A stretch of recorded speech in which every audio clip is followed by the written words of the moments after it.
India और England की अगर मिलाकर टीम बनाई जाए, ये जो टेस्ट श्रृंखला में जिसके 4 टेस्ट मैचेस हुए थे, फिर पांचवा हुआ नहीं, अगर दोनों की मिलाकर टीम बनाई जाए तो फिर किस खिलाड़ी को जगह मिलेगी, कौन बाहर रह जाएगा। Let's indulge in this fun activity. और फिर आज आपकी वाणी में मतलब आपके कई सवाल आए कि क्या युजवेंद्र चहल को मिस करने वाला है भारत, क्या रोहित और विराट कोहली को ओपन करनी चाहिए with KL Rahul pushed at 4, उस पर थोड़ी सी बात करेंगे। और आज का मेरा ट्रिविया ये है, जो श्रृंखला भी खत्म हुई है इसमें जो सबसे बड़ी साझेदारी थी फ्रॉम द इंग्लिश टीम, मतलब इंग्लिश दो बल्लेबाजों के बीच में सबसे लंबी साझेदारी थी, बड़ी साझेदारी थी, वो किन दो खिलाड़ियों के बीच में थी और कब आई थी और कितने रन की थी। Do you know the answer to that question? Hashtag Akashvani. और इस पर अभी भी ये आखिरी है, मतलब this is the finale of India England की कहानी, क्योंकि बड़ी चर्चा रही है भाई, देखिए for all the wrong reasons, पर we are indulging in a fun exercise. और फन एक्सरसाइज ये है कि let's make a team combined 11, कि किस प्रकार से, मतलब अगर हम बनाएंगे तो किस किस को जगह मिलने वाली है। और माइंड यू 11 ही खेल सकते हैं, और इसमें ऐसा तो कुछ है नहीं कि एक टीम में से 6 खिलाने 7 खिलाने, but I am going Rohit Sharma. रोही बर्न्स का नाम भी था, हसीब हमीद ने भी आके बाद में अच्छा प्रदर्शन किया, पर Rohit Sharma I think he is the stand out performer for this series. तो रोहित शर्मा तो 100%, 110% नंबर 1 ओपनर का अगर आपको नाम लिखना है तो आपको रोहित शर्मा का नाम लिखना पड़ेगा। हसीब हमीद, रोही बर्न्स और डॉम सिबली, आप सब थोड़ा सा इंतजार कीजिए, क्योंकि दूसरे नंबर पे भी मैंने रखा है केएल राहुल को। तो कमाल लाजवाब Rahul and Rohit Sharma will be my 2 openers अगर मुझे कंबाइंड 11 बनानी हो। This wasn't a series that was good for the batters ने अच्छा किया ही नहीं इस श्रृंखला में, तो इस वजह से आप पाएंगे कि अरे यार ये मतलब खिलाड़ियों का आप नाम ले रहे हो तो स्ट्रगल कर रहे थे, क्योंकि ये बाकी से थोड़ा सा कम स्ट्रगल कर रहे थे। That is the story. तो 3 नंबर पे मालूम कौन है? 3 नंबर पे Cheteshwar Pujara. Cheteshwar Pujara after the second test match बात हो रही थी, क्या खेलेंगे, कहीं ड्रॉप तो नहीं हो जाएंगे, देखो क्या होता है। लॉर्ड्स की दूसरी पारी 42 रन, फिर लीड्स की दूसरी पारी 91 रन, फिर ओवल की तीसरी पारी 60+, और मुझे लगता है अपनी जगह इन्होंने बना ली है। क्योंकि भाई तुलना किससे कर रहे थे हम? एक मैच में हसीब हमीद 3 पे खेले, उससे पहले जैक क्रॉली खेले, उसके बाद डेविड मलान खेले, अब इतने तो आपने 4 मैच में 3 तो आपने अलग अलग नंबर 3 खिला दिए, तो वहां से तो कोई मैं सेलेक्ट कर नहीं सकता। तो Cheteshwar Pujara is there in my side, so from almost getting drop from the side, मतलब ऐसी चर्चा थी, to be a part of the combined 11। Well done Chetu Pujara.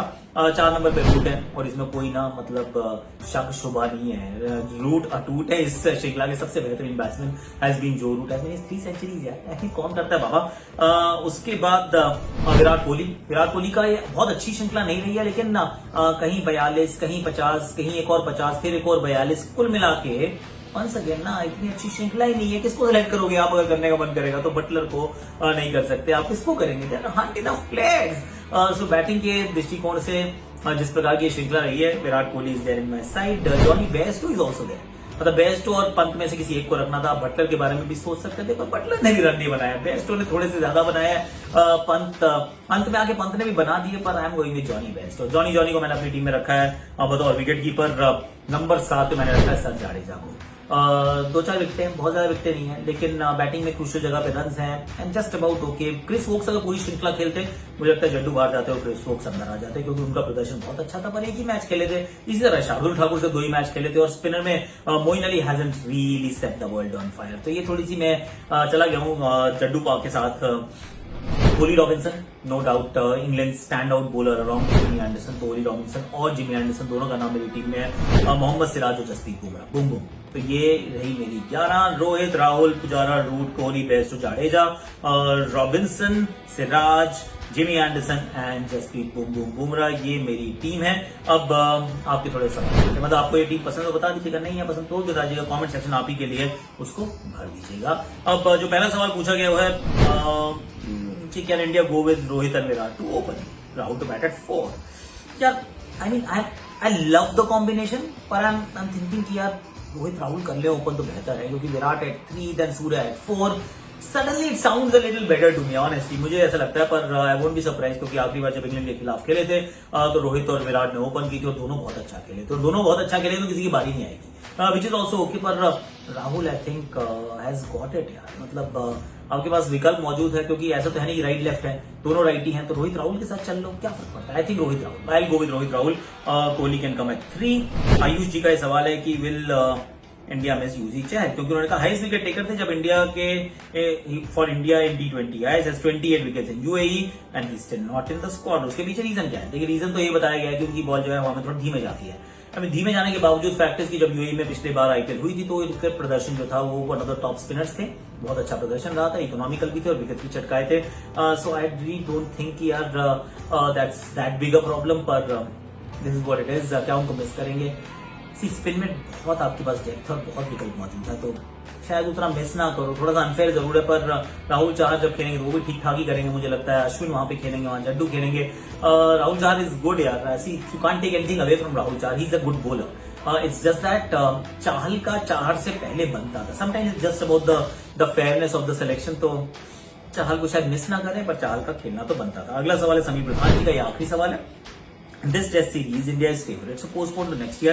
It will be a loss for Indian team क्योंकि Ben Stokes और Jofra Archer वापस आ जाएंगे, पर Jimmy Anderson भी 40 साल के हो जाएंगे ना। सी आई डू अंडरस्टैंड कि आप एक मोमेंटम में चल रहे हैं, आपकी टीम अच्छा कर रही है, आप उसी अंदाज में अगर आप चलते रहते हैं तो फिर आपको एक और टेस्ट मैच जीतना, आपको लगता है everything is just moving in the right direction.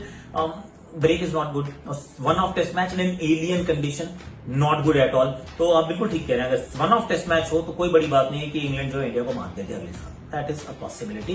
क्योंकि इंडिया का भी क्या होगा ना, किसका फॉर्म कैसा रहेगा, एक ही टेस्ट मैच होगा।